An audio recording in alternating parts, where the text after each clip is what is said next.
আর যুবকদের উদ্দেশ্যে কথা চলে এসেছে। 4 নাম্বার যে কাজ করলে আপনার সকল ভালো ভালো কাজ আল্লাহ বাতিল করবেন, এগুলো আল্লাহ অ্যাকসেপ্ট করবেন না, সেটা হচ্ছে নীরবে নিবৃতে একাকিত্বে হারাম গুনাহে লিপ্ত হওয়া। ও আমার যুবক ভাইয়েরা, পা ধরে বলছি, গোপন গুনাহ ছেড়ে দাও। এই মাহফিলে এসেছো, খুব ভালো কাজ করেছো, কিন্তু রাতের বেলা আবার 3টা 4টা পর্যন্ত গুগল শরীফে ইউটিউব শরীফে ঢুকে গোপন গুনাহ করে পর্নোগ্রাফিতে আসক্ত হয়ে কিংবা বিবাহ বহির্ভূত হারাম রিলেশনে সম্পৃক্ত হয়ে গার্লফ্রেন্ডের সাথে কথা বলে নাপাকি করতে করতে হারাম কাজ করতে করতে নিজের এই ভালো কাজকে ধ্বংস করে দিও না। খুব ভালো করে হাদিস শোনেন। আজকের পুরো আলোচনা যদি মনে রাখতে না পারেন, এই একটা হাদিস আপনাকে হেদায়েতের দিকে নিয়ে আসার জন্য এনাফ, যথেষ্ট। এই হাদিসটি ইবনে মাজাহ শরীফে এসেছে। হাদিসের বর্ণনাকারী সাহাবী হচ্ছেন সাউবান রাদিয়াল্লাহু আনহু। তিনি বলছেন, আল্লাহর নবী বলেছেন, লা আ'লামান্না আকওয়ামান মিন উম্মতি ইয়াতুনা ইয়াওমাল কিয়ামাতি বিহাসানাতিন আমসালি জিবালি তিহামাতান বিদা।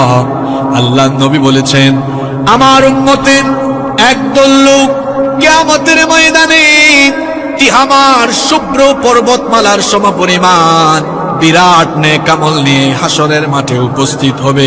কিন্তু কি আশ্চর্য, ফায়াজালুহাল্লাহু আযজা ওয়া জাল্লা হাবাআম মানসুরা, কিন্তু মুহূর্তের মধ্যেই তাদের সেই পাহাড় সমপরিমাণ নেক আমল ধুলাবালির মতো ধূলিসাৎ হয়ে উড়ে যাবে, কোনো কাজেই লাগবে না। শুনতেছেন আপনারা? কি আশ্চর্য কথা! আমি জানি না আপনাদের ফিলিংস কেমন, আমার তো গায়ের লোম দাঁড়িয়ে গেল এই হাদিসটা পড়ে। আল্লাহু আকবার! কি মারাত্মক কথা বলা হলো যে পাহাড়ের সমপরিমাণ। আমার বাড়ি তো পাহাড়ি এলাকায়, পাহাড় দেখতে দেখতে বড় হয়েছি আমি, বিশাল বিশাল পাহাড়। আল্লাহ বলছেন হাসরের মাঠে কেউ কেউ পাহাড়ের মতো উচ্চতার আমল নিয়ে উপস্থিত হবে, আর মুহূর্তেই তার সব আমল হারিয়ে যাবে, খুঁজে পাবে না সে। চিন্তা করেছেন কি আশ্চর্য কথা! সাহাবারা তো এই কথা শুনে অবাক হয়ে গেলেন। সাউবান রাদিয়াল্লাহু আনহু বললেন, ইয়া রাসূলুল্লাহ, আমরা বলি সাল্লাল্লাহু। তিনি আল্লাহর নবীকে জিজ্ঞেস করলেন, সিফহুম লানা জাল্লিহিম লানা আল্লা নাকুনা মিনহুম ওয়া নাহনু লা না'লাম। ওগো আল্লাহর নবী, আমরা জানি না কার সম্পর্কে আপনি কথা বলছেন। আপনি যাদের ব্যাপারে কথা বলছেন তাদের পরিচয় আর বৈশিষ্ট্য আমাদেরকে বলেন, যাতে করে আমরা আগে ভাগেই সতর্ক হয়ে যেতে পারি, তাদের কাতারে আমরা যেন শামিল না হই। আল্লাহর নবী তখন বললেন, আমা ইন্নাহুম ইখওয়ানুকুম ওয়া মিন জিলদাতিকুম ওয়া ইয়াখুদুনা মিনাল লাইলি কামা তাখুদুন। আল্লাহর নবী বললেন, ও সাহাবীরা শোনো, আমি যাদের কথা বলছি তারা তোমাদেরই ভাই, তারা তোমাদের সাথেরই মানুষ।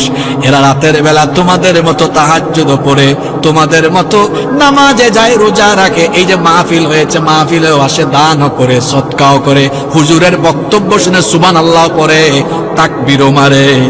আবার যখন একাকী নীরবে নিবৃতে থাকে তখন আল্লাহ নিষেধ করা হারাম গুনাহে লিপ্ত হয়ে পড়ে। ঠিক করার জন্য এটা বলি নাই, আপনি বললেও আল্লাহ রসুলের কথা ঠিক, আপনি ঠিক না বললেও আল্লাহ রসুলের কথা ঠিক। এখান থেকে নিজের হেদায়েতের উদ্দেশ্যে শুনেন কি আশ্চর্য কথা! আল্লাহু আকবার! কি বলা হচ্ছে এখানে?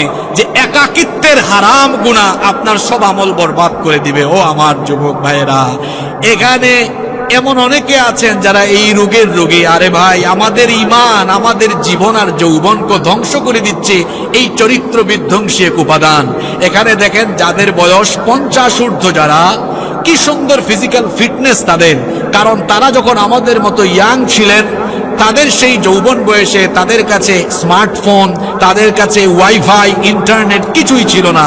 রাত জাগার কোনো উপাদান বা উপকরণ তাদের হাতে না থাকার কারণে বড়জোর তারা রাত 8টা-9টা পর্যন্ত জেগেছিলেন, তাড়াতাড়ি ঘুমিয়েছেন। খাদ্যাভ্যাস, ঘুমের অভ্যাস। ডাক্তার সাহেব আছেন এখানে, তিনি জানেন মানুষের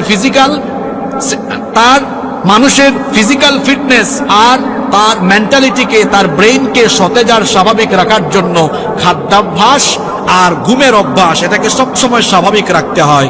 কিন্তু আজকের যুব সমাজ মোবাইল ইন্টারনেটের অপব্যবহার করতে করতে আজকে তারা তাদের এই খাদ্যাভ্যাস আর ঘুমের অভ্যাসে এত ব্যাঘাত ঘটিয়েছে। ঘটাবেই না কেন? কারণ তারা তো এখন রাত 3টা-4টা পর্যন্ত মোবাইলে তাহাজ্জুদ পড়ে। কি ভদ্র পোলাপান, আবার ঠিক বলে স্বীকারও করে নিয়েছে। এজন্য এক একটার অবস্থা দেখেছেন।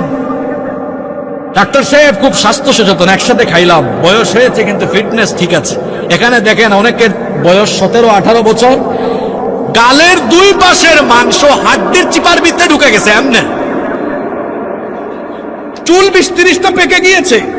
দিনের বেলা জীবাণু মুরগির মতো হাঁটে। তোমার এই দুর্দশা কেন হয়েছে জানি তো, কারণ 17, 18, 20, 22 বছর বয়সে তোমার শরীরে তারুণ্যের শক্তি, যৌবনের উন্মাদনা থাকার কথা, কিন্তু আজ তুমি কেন এই দুরারোগ্য ব্যাধি রোগীর মতো চলাফেরা করছো? কারণ তুমি রাত 3টা-4টা পর্যন্ত মোবাইল আর ইন্টারনেটে আসক্ত হয়ে হয়ে জেনার সাগরে ডুব দিয়ে তুমি তোমার যৌবন, ক্যারিয়ার আর জীবনকে ধ্বংসের দ্বার প্রান্তে নিয়ে গিয়েছো।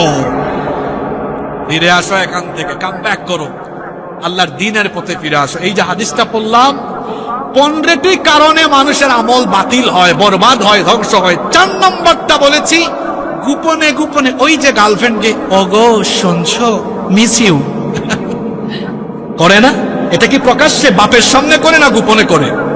হ্যাঁ যুবক ভাইয়েরা কথা বলেন, এটা প্রকাশ্যে হয় না গোপনে হয়? আপনি যে গার্লফ্রেন্ড বানায় গোপনে বলেন আই লাভ ইউ জান, এটা প্রকাশ্যে বলেন না গোপনে বলেন?